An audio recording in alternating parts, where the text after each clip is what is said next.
Hello everyone, welcome to the next episode of Lessons from Life, and today I want to talk about change. Change is a really big topic and it seems a little uncomfortable, but if we didn't change, we would be the same person for decades, which is why it's so necessary. And I want to talk about why we resist it and why it's actually so good for us. So the first thing I want to mention is that life has its natural flow. It has its ups and downs, and it's kind of like a river. So trying to resist change is kind of like trying to swim against the natural flow of the river. So for some time you may be able to stay in place, but eventually you're gonna get tired and you're gonna be carried downstream. And this is how our life works, because there are things and changes that are meant to happen and we can't really do anything about it, even if you want to, because if we desperately try to stay the same person, we are gonna stagnate our own growth and the changes are gonna happen anyway. We're just gonna be unprepared and unhappy. So if you let things just flow, you are letting go of that need to control everything that's actually out of your control. And we really have that instinct to try to control everything, but actually things just happen and the best thing we can do is just getting prepared for it. But why is change so hard and why do we resist it so much, even if we know the outcome will be positive? So our brains are naturally wired for comfort and familiarity. So if we try to change something, we have to go over that initial wall of resistance and we have to get over that initial fear of the unknown. And we often have to break our own habits or routines in order to allow change to happen. And it's stressful and uncomfortable, but if we think about the possibilities that the change carries, it's usually for the best. But changing is hard because we have to think consciously about what we're doing, and most of our time is spent on autopilot because our habits are automatic. We don't think about what we're doing, we just do things because they are a part of our routine. So let's talk about the fear of the unknown. We have to get over that initial fear of not knowing everything and really trust yourself that you will be fine in the situation, because if you don't have self-trust, you are literally unable to make changes because everything is stopping you. Your own mindset is stopping you from really changing for the better because you are scared, because you don't know if it's gonna be okay or not. And trusting yourself is really essential, mostly in really big changes like moving abroad or changing your environment or just going all in on your dreams, because you have to have the trust that you will be okay. And also, if you don't have enough self-trust, it can lead you to really depend on other people's opinions. And some things really should be done alone, or you can consider other people's opinions, but your opinion should be the most important one, because your own intuition is guiding you towards where you're supposed to be.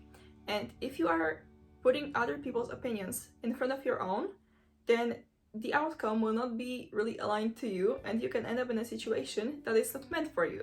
So another reason why people really resist change is that they are very tied to who they are right now. So they don't want to change because they think that changing their opinions means that they're a hypocrite, but that's actually not true. And everyone has a right to change their opinion and change their self-identity. And if you are trying to protect who you are right now, you are not allowing for any changes, even if who you are right now is not even good for you. Changing is a sign of growth, and being embarrassed by changing your opinion is counterproductive because you are not allowing yourself to grow as a person. So again, it all comes down to mindset. And to help you reframe that, you can do this exercise. So think about your ideal future self and list all their habits, all their routines, how they look like, where they work, and then find some kind of visual representation. My favorite way is to go on Pinterest and just make a Pinterest board because it's convenient and you can see everything. And my biggest tip is to look for pictures that are taken in a way that you can imagine yourself being there, like it's from the first person perspective. So for example, someone holding their keys like in front of the frame in front of their apartment. Or maybe if you want to have money for travel, maybe it's just destinations, things that you would see with your own eyes if you were just standing there. And then compare it to your current life. And don't do this in a way what you don't have. You don't want that energy of lack, but think about the things you can have and at all the opportunities that there are for you. because all those things already exist in the world, so you can just figure out a way to get them. I know that that sounds very simple, and it's not that simple, but by having that mindset, you are allowing yourself to actually get those things, to get those opportunities. Think about what habits, one by one, you could implement to your daily life to come closer to that person, and see how many different versions of you will become in order to become that person. And that's a very linear process, like you are changing, so you are becoming a new person in a way, but that doesn't mean it's a bad thing. You are becoming everything you ever wanted to be, and for that you need to change. You can see that in this process you change all the time. You are becoming from a beginner to a pro, from someone who's trying something for the first time to someone who's very comfortable and familiar with something. A good analogy would be sports. Every time you try a new sport, you are not very good at it, but it doesn't mean that you don't have any predispositions to it or that you're bad at it. You just have to practice. So another thing that really controls if you're able to change or not are your self-beliefs. Let's reframe your beliefs about yourself and tie them to your identity. For example, if you want to get fit and start running, you have to tell yourself first that you're a runner. I mean, you don't have to, but it makes it 100 times easier. Because if you tell yourself that you're a runner and you go on your first run, then you will want to live up to this identity and you will just prove this to yourself. So you will start running because you are a runner. One comes from the other. And our brains don't like doing something that contradicts our beliefs. So if you tell yourself that you're lazy and unproductive, you will be lazy and unproductive. But if you change that and tell yourself that you are very productive and that you are always achieving your goals, then you will want to do that more, because it doesn't feel good to contradict your own beliefs about yourself, because this is your own identity. So your identity shapes your habits, and your habits shape your life. What often comes with change is grief. You are looking at your life that you are kind of leaving behind, because if you are making a really big change, you need to give some things up. My camera fell. So what I was saying is that emotions can come up and you don't have to judge them, because even negative emotions, which we label as negative, are there to help you deal with the process, and they are coming up for a reason. And working through them is actually the fastest way to make them pass, because emotions always pass. They are not a permanent state, but if you push them aside, then they are coming up in different ways until you deal with them. And I have a really big tendency to do that, but what I notice is that if I really work through my emotions and I journal about them, it's way easier to change your emotional state and just embrace the change and be happy about it, because even if it's a really positive change, you have negative emotions because you are leaving something behind.